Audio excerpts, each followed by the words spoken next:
Ra chua soi tur nei lo fa Dan nga rong bo chin te Ni na chan vo thalelin Thang that lo itung chin mo Hey shala a go tu se tuar na kha Kan thi sen bua la lungai Sak me la dar zam la ve Lunga na anei la ve Kan sanin na asin Mangai na vang na tuar chu Hai der don em ni Wal pau na lam chuang quy so Van pasal cha te kong ani Wang turani ring lâu la Ma ni ral na munani Rồi môi na am thong ra i Lom tu me la bầu to a An te dong Mi shing fa pa kong zo An ni e Shing nun vui liamin Dai vero le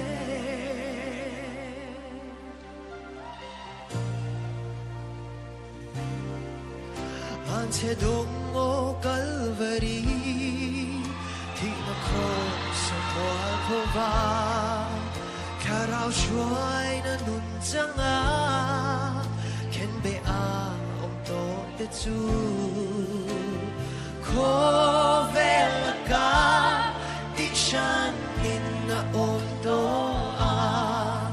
Di sa dana nun lovin Laldanin na puardo a At halo cross gong zo i Cha na rua maday zelan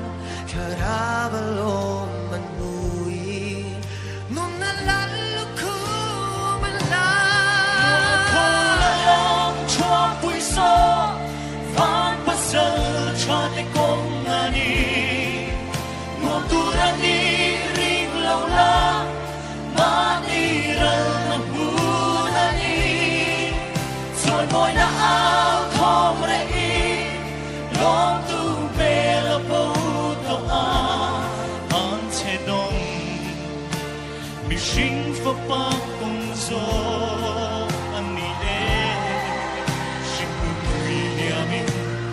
Dai vero le Ja na ruang su dai la la So la tui fa la ri Chen ta ka tos tu se Yam sin lan vi pan se la So ta reng ay say lâu la Rong la kula atam siya Hi se na Rong po tura sandam Yang ni e Christian chalai de Zam lovino An te dong